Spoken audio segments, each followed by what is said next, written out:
ኢትዮጵያ ያላችሁ አጋጥሟቸው አቅም የሆነ የጎረቤት ልጅ ልክ የሆነ ቲቪ ስትከፍቱ ሮጦ የሚመጣ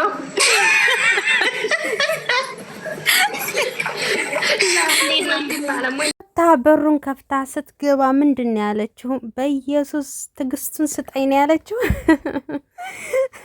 ወይንስ በኢየሱስ ስም ነው ያለችው? እና በጣም እየሳቁ ነበረ። በነገራችን ላይ ፍሬው እንደምታዩት እንደምትሰሙት የጎረቤት ልጅ አለ አይደለ? ተጣልታችሁ ትቤቱ ጥርጥር ያደረገው እና አብርሽ እንደዚህ ነው ትቤቱ ውጥርጥር ያደረገው ብሏል ማለት ነው።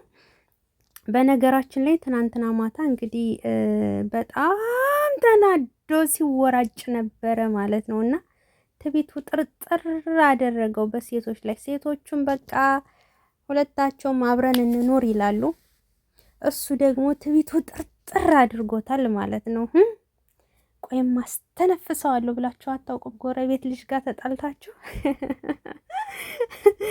ወይኔ በላቸው። የአብርሽ ነገር በቃ ትቤት ወጣ ጥሮታል እያሉ ነበርና ሲስቁ ያመሹት። እና እውነት ለመናገር አብርሽ በቃ እኔ ምን እንደነካቸው ራሱ አላቅም። ወደድኩ ይሉታል፣ እሱም ትቤት ጥርጥር እያደረገው ነው። ወቃሹም እሱ ነው የሚወቅሳቸው። ተወደድኩ ብሎ በትቤት የሚወጣጠረው እሱ ነው።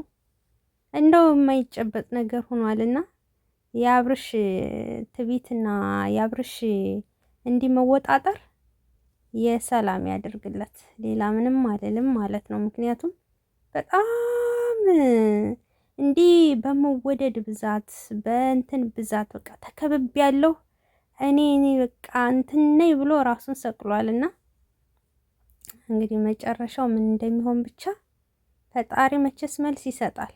እንግዲህ እነዚህ ሴቶችን ይፈርዳል። እሱም ደግሞ እንግዲህ መወጣጠሩን ቀጥሏል። እና እንደዚህ እያሉ በጣም እየሳቁ ነበረ እላችኋለሁኝ። እነ ፍሬው ያው